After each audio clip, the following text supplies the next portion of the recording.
한자 이야기, 낱말 이야기 시간입니다. 네, 지난주부터 앞으로 몇 주 동안 일요일마다 한자어에서 온 우리말이라는 제목으로 낱말들을 좀 살펴보고 있습니다. 네, 이번 시간은 나발이란 낱말부터 살펴보겠습니다. 나발은 나팔에서 온 것이다. 나팔은 한자말로 나팔나, 그리고 입 벌릴 팔이다. 네, 그리고 나는 또 소리가 얽힌다는 뜻의 소리 얽힐 나자를 써서도 같이 나팔이라고 한다.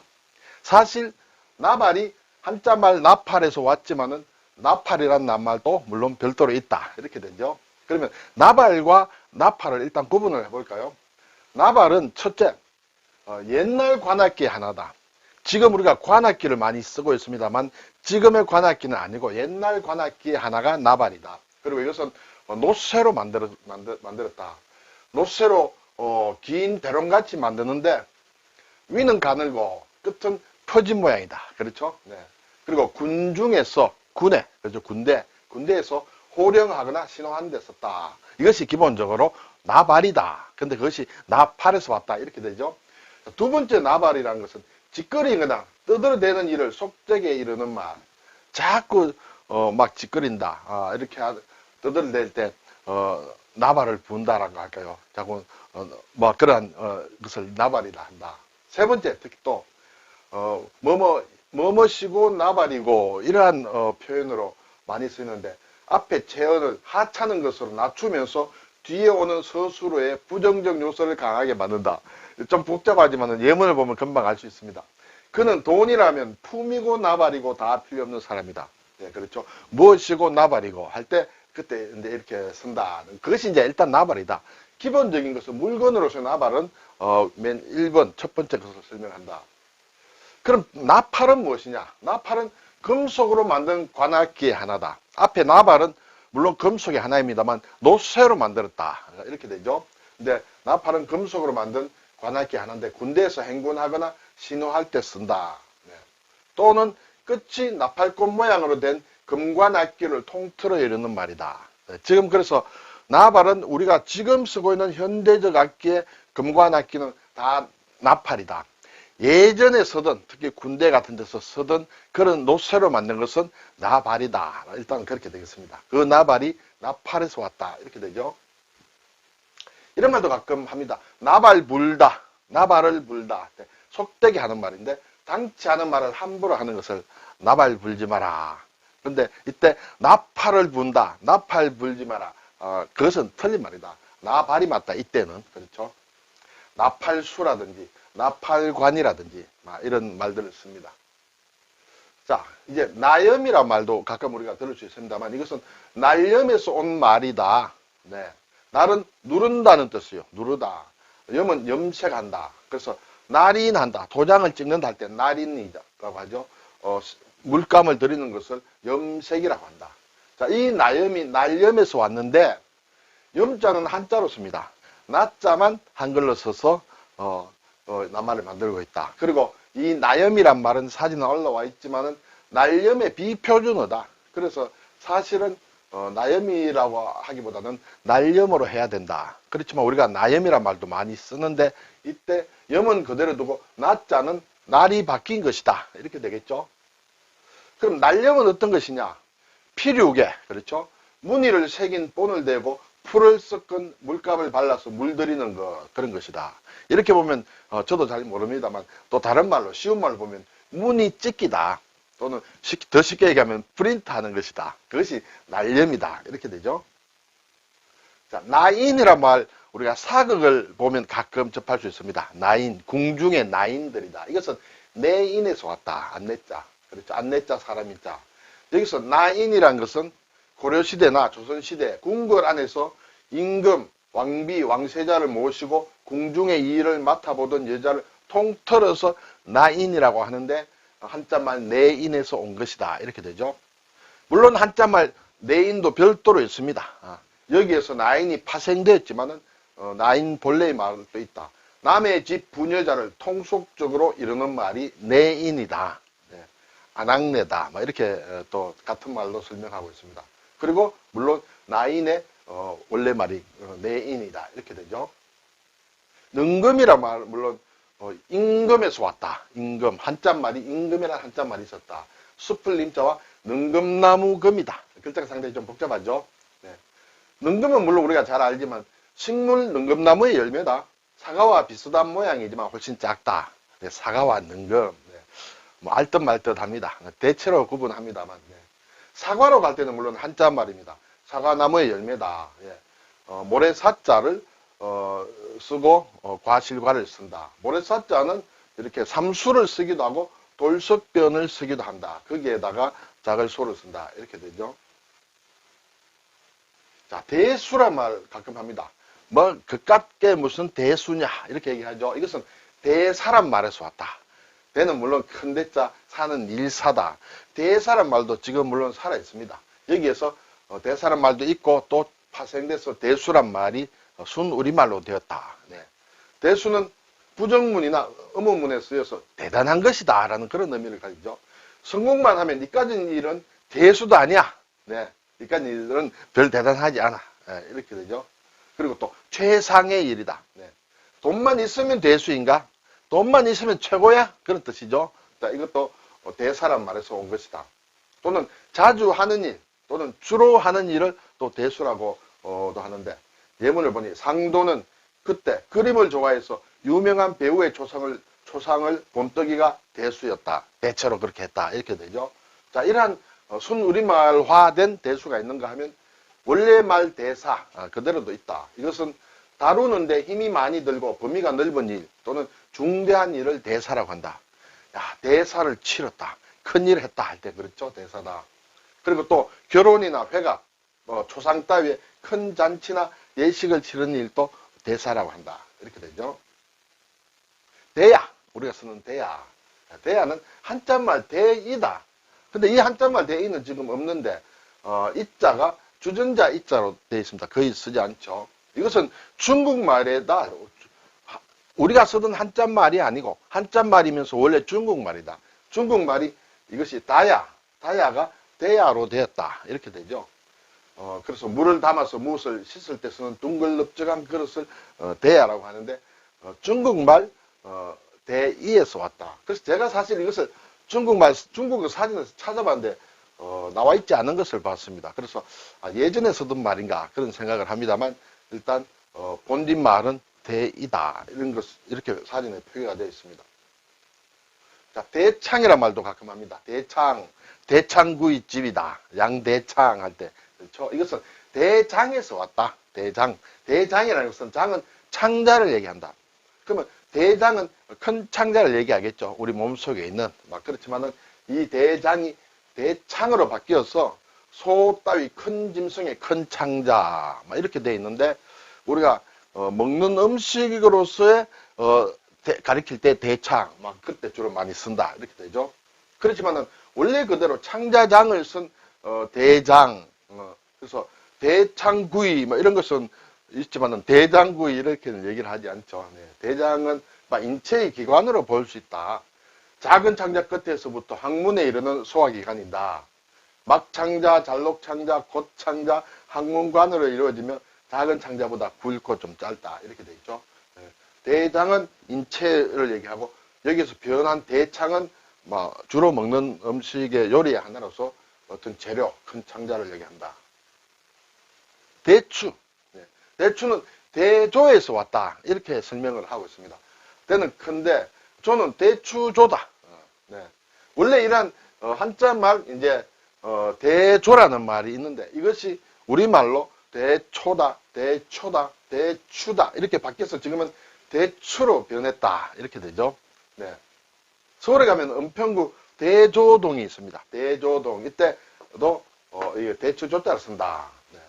이 글자를 보면 사실 좀 여러 가지 재미있습니다. 이것이 가시자자다. 그렇죠? 나무에 네. 가시가 있다. 가시의 모양을 이렇게 봤다. 이렇게 되겠죠? 이렇게 해서 가시가 이렇게 있는 것이 가시자자다. 대추나무에는 가시가 많다. 그렇죠? 이것이 아래 위로 되어 있는 것이 이제 대추조자다. 그렇죠? 대추조다. 그리고 아래 위가 아니라 좌우로 있는 것. 그렇죠? 가시자자가 좌우로 있는 것. 이것은 맷대추나무다. 이래서 소리는 극으로 읽는다. 그렇죠? 자, 여기, 가시 자자에다가 칼도망을 하면 찌를 자자다. 그렇죠. 찌른다. 이렇게 되죠. 그리고 위에다가, 대죽을 얹으면 꾀를 얘기한다. 꾀책, 예, 또는 채찍, 막 이런 것을 얘기한다. 이 가시 자자와 좀 헷갈리기 쉬운 자가 묶을 속자죠. 그렇죠? 묶을 속이다. 예. 나무를 이렇게 둘러 묶었다. 이렇게 생각하시면 되죠. 아래에 획이 하나 돼 있는 것이 묶을 속이다. 예. 묶을 속에 칼도망이 있는 것은 어그러질 날이다. 이렇게 되겠죠. 나무를 묶었는데 칼을 대면 나무가 다 어그러지죠. 그렇게 생각하시면 됩니다. 이 글자가 상당히 재밌다. 제가 우리 한자 이야기 시간에 몇 번 말씀을 드렸습니다. 이제 도량은 도장에서 왔다. 도장. 네. 길도자 마당장이다. 그리고 물론 도장이라는 낱말도 있습니다. 그렇죠? 그리고 도장에서 변한 도량이라는 낱말이 있다. 두 개가 어떻게 다르냐? 도량이라는 것은 주로 불교에서 쓰는 낱말이다. 부처나 보살이 도를 얻는 곳 또는 도를 얻으려고 수행하는 곳 여러 가지로 뜻이 바뀌어 불도를 수행하는 절이나 성녀들이 모인 곳을 주로 도량이라고 한다. 자, 그리고 원래 글자의 소리 마당장자를 쓴 도장이라는 것도 우리가 많이 쓰고 있다. 태권도 도장이다. 유도 도장이다. 그렇죠? 무예를 익히는 곳이 도장이다. 도장을 차린다. 그리고 도량의 비표준어다 하는 것은 불교에서 얘기하는 도량을 얘기할 때 한자로 이 글자를 쓰는데 도장으로 읽으면 안 된다. 도량으로 읽어야 된다. 이렇게 되죠. 그렇다면 도량이라는 것은 도자는 사실은 이것이 그대로고 이 장자의 소리가 좀 관용적으로 량으로 바뀌었다. 이렇게 볼 수도 있습니다만 어쨌든 이제 사진에 우리 국어 사진에 가면 도량에는 기본적으로 한자가 없다. 그렇지만 도장에서 온 것이다 라고 이렇게 표기가 돼 있다. 이렇게 되죠. 이제 우리말화 되었고 좀 구분을 해야 된다. 동네방네, 동네라고 많이 하죠. 이것은 너이가 되죠. 근데 한자만 나이, 안내자를 쓴 동네에서 왔다 이렇게 얘기를 합니다.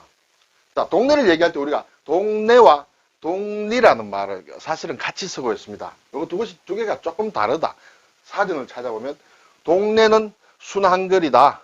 물론 어원을 따지면 내자는 안내자가 되지만 현재로는 순우리말로 되어 있다. 이것은 사람들이 생활하는 여러 집이 모여 있는 곳이 동네다. 이렇게 되죠. 그러면 동리는 무엇이냐? 리는 마을 리자다. 그렇죠? 주로 시골에서 여러 집이 모여 사는 곳, 사람들이 생활하는 여러 집이 모여 있는 곳과 뜻이 거의 같다고 봐야 되겠습니다만 여기서는 또 주로 시골이다. 네, 동리 하는데 예를 들어서 서울이다, 부산이다, 대구다 하는 큰 대도시에서 동리란 말보다는 동네라고는 주로 쓴다. 그렇지만은 시골 쪽에는 물론 동네죠. 동네지만 또 동리라고 또 많이 한다. 그것이 사전에 이렇게 나와 있다. 이렇게 되겠습니다. 그리고 동리라고 쓸 때는 지방행정구역의 최소 구역인 동과 리를 아울러서 동리라고 한다. 그래서 동네와 동리는 비슷하지만은 어쨌든 어원적으로 조금 다르고 뜻도 조금 다르다. 이렇게 볼 수 있습니다. 자, 동티가 났다. 동티. 이것은 동토에서 왔다. 움직일 동, 흑토. 흙을 뭐 잘못 움직였다. 그리고 뭐 공사를 잘못했다든지 이렇게 볼 수 있을까요? 자, 동티란 순우리말. 동토에서 왔지만은 뜻을 보니 땅이나 돌이나 나무 따위를 잘못 건드려 지신을 땅의 신, 그렇죠?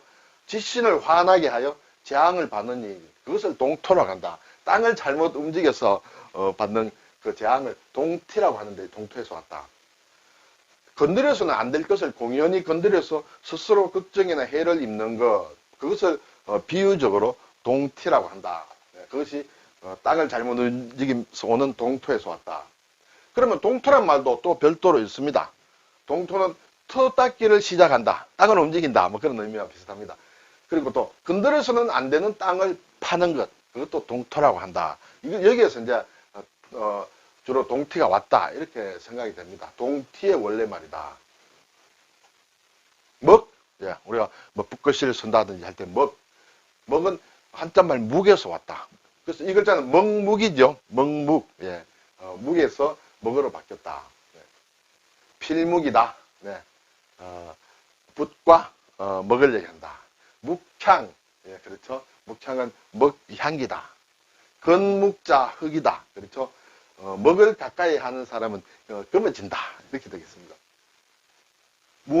무명이라는 것은 솜을 자아 만든 무명실로 짠 피륙을 무명이라고 한다. 그래서 이제 목면에서 왔다. 이렇게 얘기를 하죠. 나무목에 목화면 또는 솜면자 이렇게 같이 쓴다. 여기서 목면에서 온 것이 무명이다. 목면이란 말도 이제 물론 따로 있습니다. 일부 파생해서 무명이란 말을 만들지만은 목면이란 말 따로 있는데 이것은 목화나무과의 식물을 얘기한다. 또는 아홉가의 한해살이풀 이렇게도 되어 있습니다. 그리고 무명실로 짠 피류 그렇죠. 요것도 목면이라 하는데 요것은 특히 무명이란 말로 요것만 별도로 독립해서 우리가 무명한다. 그러면 목면 안에는 다른 식물 이름과 또 무명을 같이 포함하고 있다. 이렇게 되겠습니다. 미역, 예. 먹는 미역이 아니라 수영하는 것, 예. 미역을 감는다 할 때 목욕에서 왔다. 우리가 지금 흔히 하는 목욕. 목은 머리를 감는 것을 목이라고 한다. 욕은 몸을 씻는 것을 얘기한다. 네, 미역, 냇물이나 강물 또는 바닷물에 들어가 몸을 담그고 씻거나 노는 것을 미역 감는다. 그렇게 얘기하죠. 줄여서 미역이라고 합니다. 멱 감는다 할 때 이것은 목욕에서 온 것이다. 물론 목욕도 별도로 남아있어서 머리를 감으며 온몸을 씻는 것을 목욕이라 한다. 배추, 네. 배추는 백채에서 왔다. 백채. 지난 시간에 김치, 김장 이런 걸 했을 때도 이 채자가 왔습니다만 백채, 흰 나물이다. 백채에서 배추가 됐다. 그래서 배추는 우리가 지금 알고 있는 그 배추다. 그러면 이 백채라는 낱말도 물론 별도로 있는데 여기 보면 배추를 또 한자말 백채라고도 한다. 그렇죠? 그리고 또 배추를 잘게 썬 다음 갖은 양념과 고기를 넣고 주물러 볶은 나물도 백채라고 한다. 네, 백채라고 하면 배추와 볶은 나물을 같이 이르는 것이다. 여기서 배추만 빠져서 나와서 순우리말 배추로 변했다. 이렇게 되겠죠. 보배, 자 아주 귀한 것을 보배라고 합니다. 그렇죠? 이것은 보패, 패에서 왔다. 보배보, 조개패다. 조개는 옛날부터 어떤 재화, 돈을 뜻했습니다. 그렇죠? 보패가 변해서 보배가 됐다. 자, 이제 보패란 말도 물론 한자로 써도 알아들을 수 있습니다만 일반적으로 보배라고 한다. 보배를 사전에서 찾아보니 아주 귀하고 소중한 물건을 보배라고 한다. 그렇죠? 값진 보배 이렇게 되죠. 또 비유적으로 아주 귀하고 소중하고 그래서 꼭 필요한 사람에게도 얘기한다. 사람이나 또 물건 따위를 비유적으로 일러서 보배라고 한다. 어린이는 나라의 보배다 할 때 그때 보배는 보패가 변해서 순우리말로 바뀐 것이다 라는 것을 한번 살펴보았습니다. 감사합니다.